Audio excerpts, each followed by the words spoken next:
Baik, Assalamualaikum warahmatullahi wabarakatuh. Perkenalkan, nama saya Isif Wadarudin dengan NIM S1S1228083. Kali ini saya akan membuat video tentang Python class Robust dan implementasi Python dari kelas diagram. Nah, baik. Yang pertama itu adalah menormalkan titik yang ada. Sebagai perilaku yang menarik lainnya, kami mendukung metode untuk menormalkan suatu titik. Suatu titik dinormalisasi dengan skalakan secara proporsional sehingga jaraknya ke titik asal menjadi satu. Ketika implementasi sebagai berikut. Ini def normalisasi diri, mak sama dengan diri titik jarak dalam kurung titik dalam kurung. Nah, jika mak lebih besar dari self scale, maka ini. Di sini bisa dilihat fungsi ini menunjukkan beberapa teknik pada garis pertama benda tersebut. Kita menentukan besaran titik asal dengan menghitung jarak dari titik tersebut ke titik asal. Meskipun kami dapat melakukan perhitungan ini dari awal, kami telah memiliki metode yang sangat bagus untuk menghitung jarak ini. Sama seperti pengguna dapat memanggil top left distance atau bottom right, di mana top left dan bottom right adalah referensi ke titik. Kita dapat menggunakan sintaks self distance point. Parameter self mengidentifikasi suatu titik dan ekspresi point pembuat titik baru yang mewakili titik asal secara default. Setelah kita mendapatkan magnitudo yang tepat, kita ingin memperbesar sebesar seper mag. Selama itu besarnya bukan 0. Jika titik asal adalah titik asal, kita biarkan tidak berubah. Untuk ini alasannya menggunakan pernyataan kondisional untuk isi persyarat, kami mengandalkan metode skala yang ada daripada menerapkan kembali komputasi tingkat rendah. Nah, bagaimana poin kami dicetak? Berdasarkan desain awal, kami pengguna ingin mengetahui koordinat dapat secara terpisah cetak nilai dilaporkan oleh getX dan get Y. Namun ada hal menarik jika pengguna adalah mencoba mencetak poin itu sendiri, mungkin sebagai. Nah, di sini juga ada kiri atas titik cetak kiri atas simple point. Meskipun format persis dari baris striker tersebut mungkin berbeda di sistem Anda, format tersebut seharusnya seperti yang kami tunjukkan. Python tahu cara mencetak instance dari kelas yang didefinisikan, tetapi ini adalah objek dari kelas yang ditentukan pengguna mengingat lisensi artistik yang kita miliki saat mendesain kelas kita sendiri. Python tidak memiliki cara untuk menebak cara yang tepat untuk menampilkan sebuah instance. Jadi secara default ia mencetak presentasi di atas mengidentifikasi bahwa ini adalah sebuah instance dari kelas yang kami berikan dan menunjukkan nomor yang sebenarnya adalah alamat memori tempat instance khusus disimpan. Nah, tentu saja presentasi seperti itu tidak masuk akal bagi pengguna yang bukan program Python. Coba di sini ada codingannya.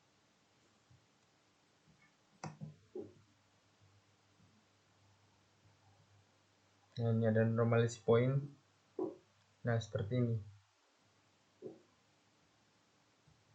Nah, ini itu saya seperti ini tidak masuk akal bagi pengguna yang bukan program Python. Sebagai perancang kelas, kami memiliki cara untuk menyelesaikan cara pencetakan instance kami. Hal ini dilakukan dengan mengimplementasikan metode bernama strPython atau string Python yang memiliki banyak metode bernama khusus seperti ini melakukan berbagai tugas.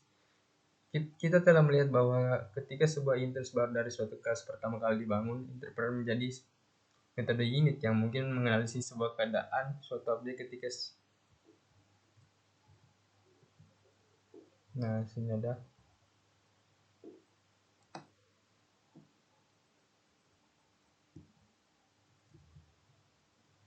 Baik, kita lanjut ke gambar 8.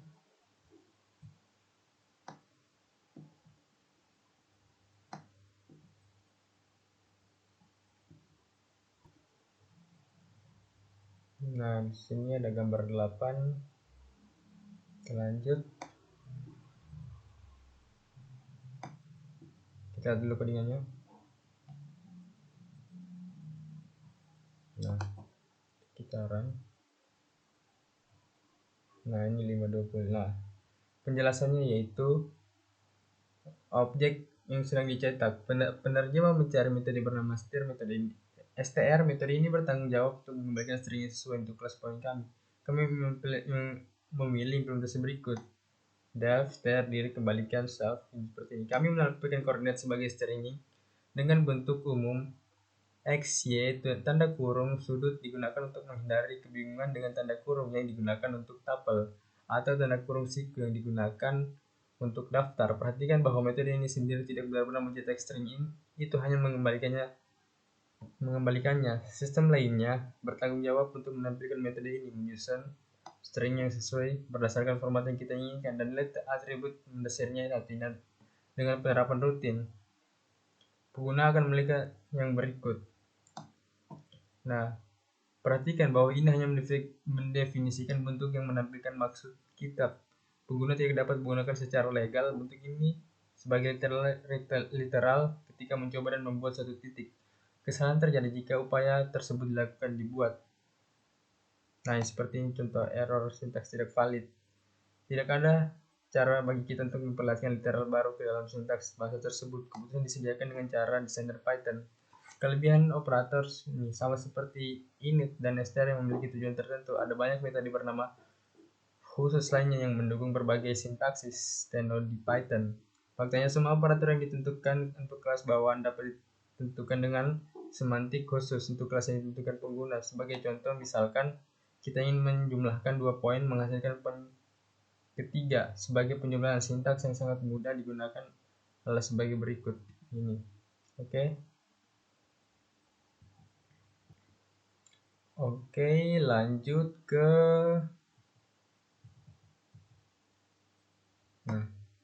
gambar 8.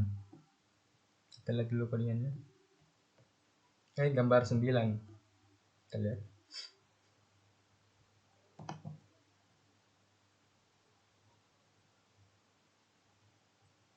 Ini 34. Oke, berikut penjelasannya. Nah, jenis operand titik untuk plus titik dan titik-titik. Kita menyediakan semantik untuk operator dengan menerapkan metode bernama add karena penjumlahan melibatkan 2 titik. Kita menggunakan tanda tangan yang mirip dengan yang kita gunakan untuk jarak. Dengan 2 parameter self dan order. Self adalah titik di sebelah kiri tanda penjumlahan dan order di sebelah kanan. Semantik khas untuk penjumlahan adalah dengan memberikan contoh yang tidak berubah dan menghasilkan titik ketiga yang mewakili jumlah dari 2 contoh lainnya. Ini dapat diterapkan seperti yang ditunjukkan di sini. Nah, return self X ditambah order Y ini. Perhatikan bahwa inlet dikembalikan alat titik baru dibuat untuk konfigurasi. Nah, ini penjelasannya. Bahkan setelah menyertakan metode string str dalam implementasi point kita, pengamat yang teliti mungkin akan menemukan perbedaan berikut ketika bekerja di penerjemah. Kiri atas yang menggunakan titik 5,20 cetak top left. Nah, kiri atas simple intense 0 kali 386968. Oke, ketika sebuah objek X dicetak, Python secara otomatis memanggil strx yang mengubahnya menjadi string berdasarkan metode str yang mendasari kelas tersebut. Ketika objek X ditampilkan secara asli di dalam interpreter, ia memanggil fungsi bawaan wrapper X yang menghasilkan representasi string alternatif dari objek berdasarkan panggilan ke metode R yang mendasarinya jika kelas belum menyediakan implementasi RPR. Python melaporkan tipe dan alamat memori sebagai representasi default untuk banyak kelas. Ekspresi strx dan rprx menghasilkan keluaran yang sama, namun terkadang ada perbedaan yang dibuat. Misalnya jika percobaan sebelumnya diulang dengan contoh string seperti salam halo tanda kutip, tidak ditampilkan saat string dicetak sebagai keluaran, namun ditampilkan dalam representasi untuk menunjukkannya dengan jelas sebagai string. Oke. Baik, kita next ke penjelasan ke-10. Nah, ini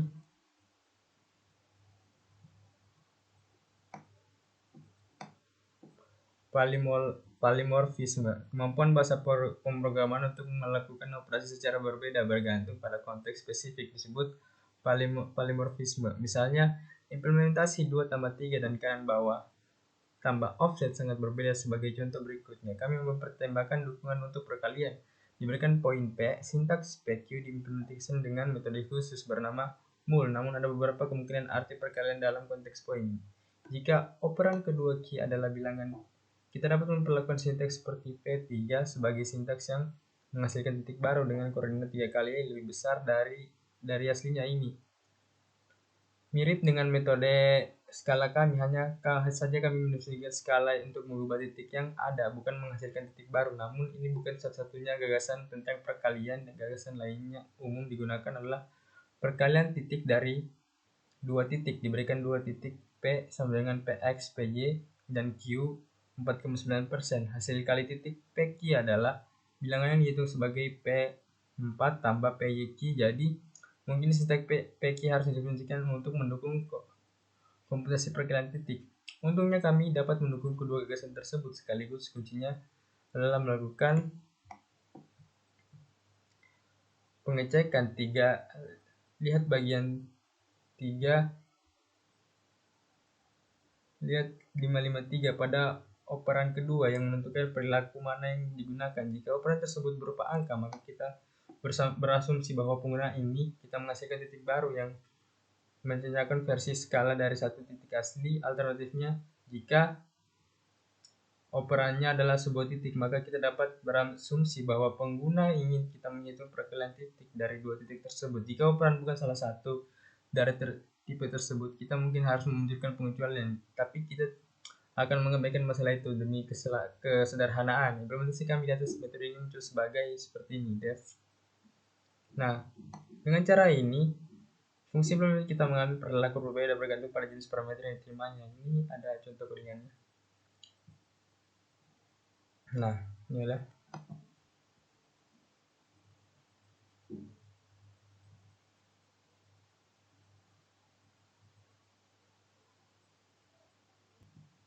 Nah, di sini kita lihat. Nah, kita lanjut ke 11. Nah, ini ada di sini. Nah, di sini ada codingan. Di sini saya sudah membuat codingannya. Di sini. Ini contoh penggunaan. Nah, di sini ada penjelasannya. Nah, pertama, kode yang bagian implementasi dari sebuah kelas point dalam bahasa pemrograman Python. Kelas ini digunakan untuk mempresentasikan titik dalam ruang dua dimensi. Mari kita jelaskan mengenai kelas ini berfungsi. Nah, pertama itu konstruktor init. Konstruktor init menerima dua argumen opsional, inisial x dan inisial y, yang mendefinisikan koordinat x dan y awal dari titik tersebut. Saat objek titik dibuat, nilai x dan y diatur sesuai dengan nilai yang diberikan atau default 0 jika tidak ada nilai yang diberikan. Yang kedua itu ada metode get x dan get y. Metode ini digunakan untuk mengembalikan koordinat x dan y dari objek titik. Nah, yang ketiga itu metode set x dan set y. Metode ini digunakan untuk mengatur ulang koordinat x dan y dari objek titik. Terus ada yang keempat itu metode scale. Metode ini mengalihkan koordinat x dan y objek titik dengan faktor tertentu sehingga mengubah posisi titik sesuai dengan faktor tersebut. Yang kelima ada metode distance. Metode ini menghitung jarak antara dua titik. Ini menerima titik lain sebagai argumen dan menggunakan rumus jarak Euclidean-Pythagoras untuk menghitung jarak antara kedua titik. Terus ada di sini metode normalize. Metode ini mengubah panjang vektor titik menjadi satu, menghasilkan vektor satuan. Ini menghitung panjang vektor saat ini dengan menghitung jarak ke titik 0 seperti ini. Dan kemudian membagi koordinat x dan y dengan panjang ini jika panjangnya lebih besar dari 0. Terus ada metode str. Metode ini digunakan untuk mengonversi objek titik menjadi string sehingga objek dapat dengan mudah dicetak atau digunakan dalam konteks yang dimana string diperlukan. Terus ada metode add. Metode add memungkinkan Anda untuk menjumlahkan dua objek titik dengan operator. Ini akan mengembalikan objek titik baru dengan koordinat x dan y yang merupakan hasil penjumlahan koordinat dari kedua objek titik. Terus di sini ada metode mul.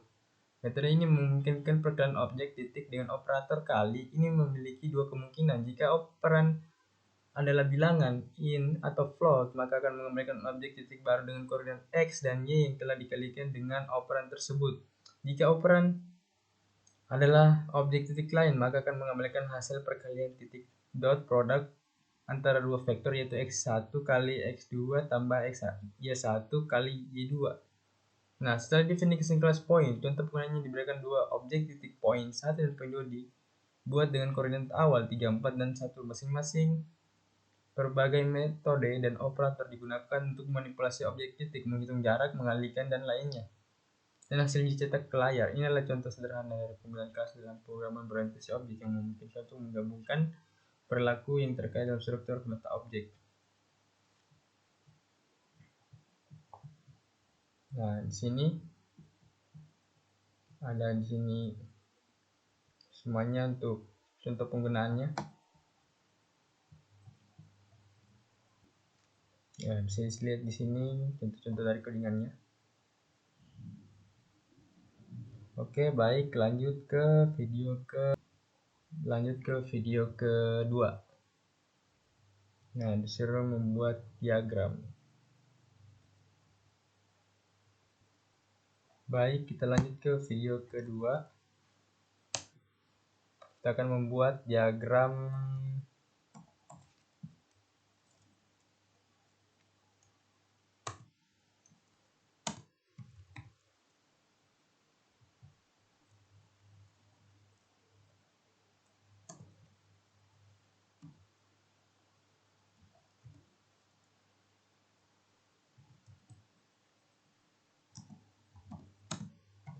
nah, ini untuk menampilkan diagramnya. Terus kita membuat kelas yaitu diagram.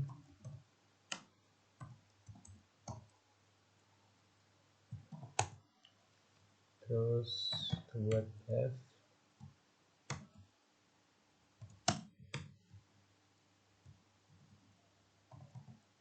ini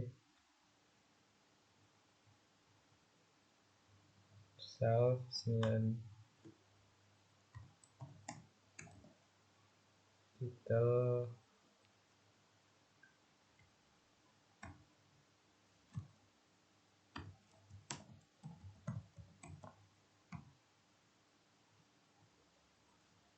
terus dia label.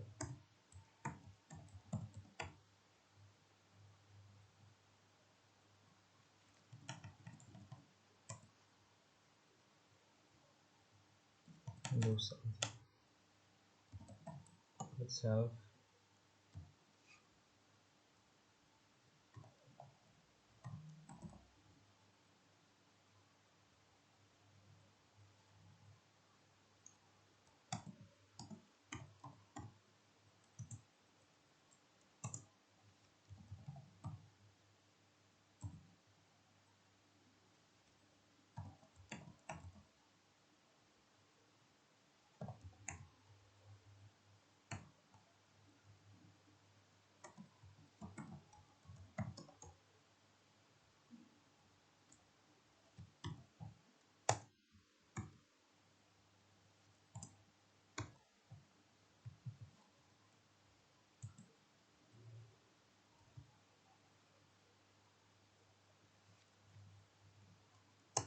terus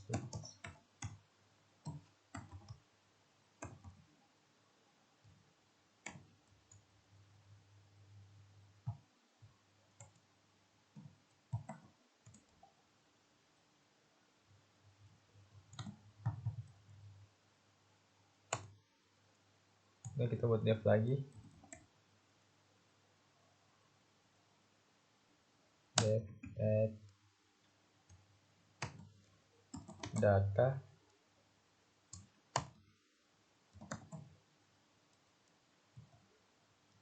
self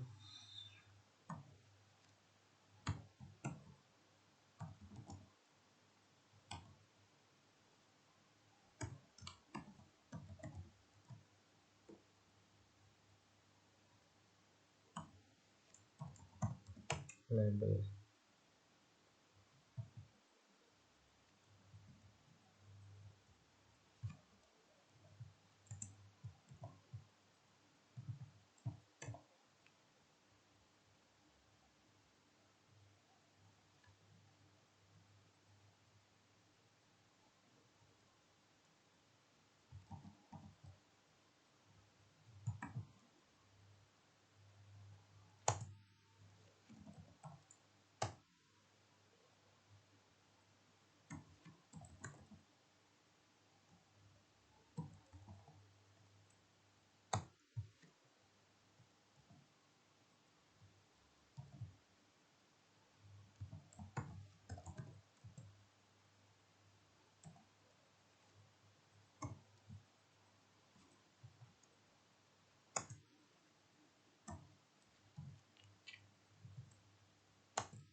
buat lagi deh di sini show self, terus healthy.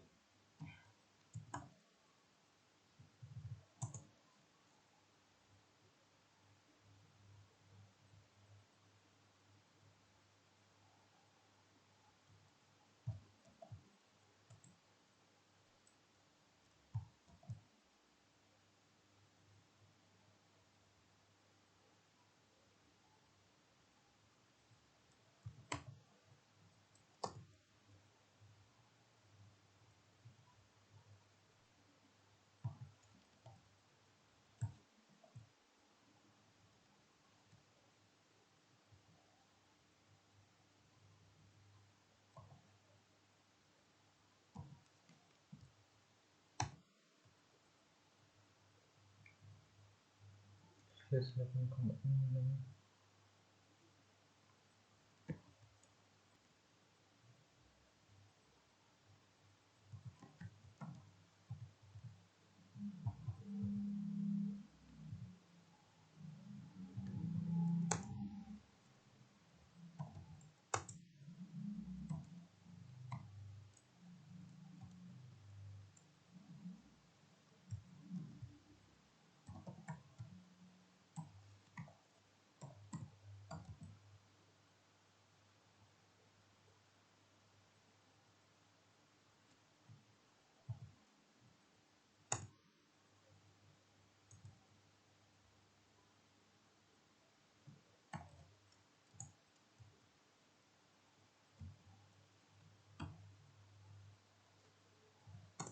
Text label self titik x.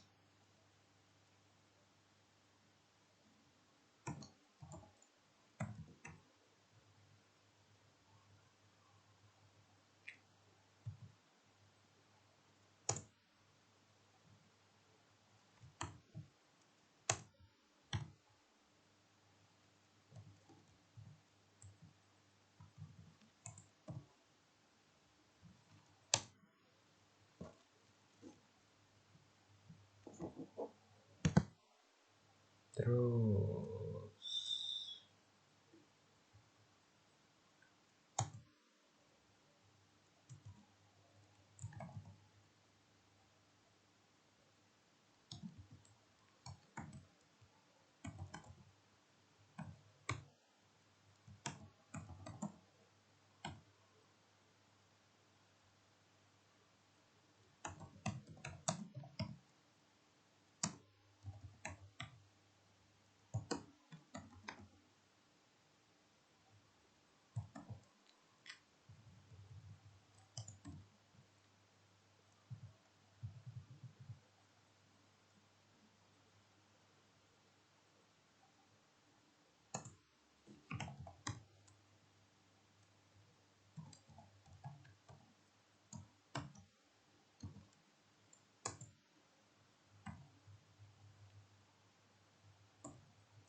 jalan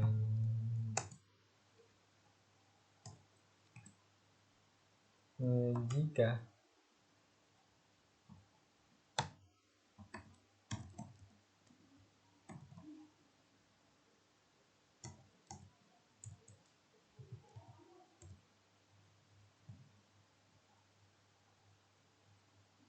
Oh,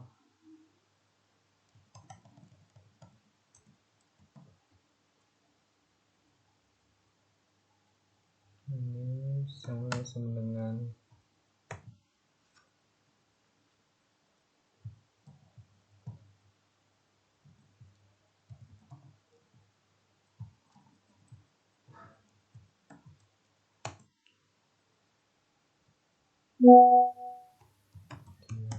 diagram sama dengan diagram.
Terus lanjutkan.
Mari kita coba.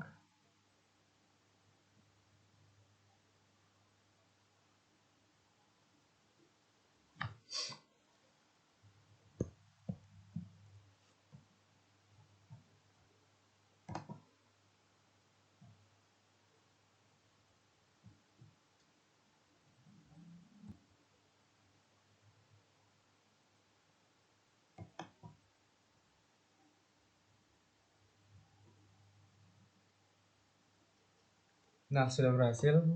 Ini sudah ada diagramnya. Ya, baik itu saja sekian dari saya. Wabillahi taufiq wal hidayah. Wassalamualaikum warahmatullahi wabarakatuh.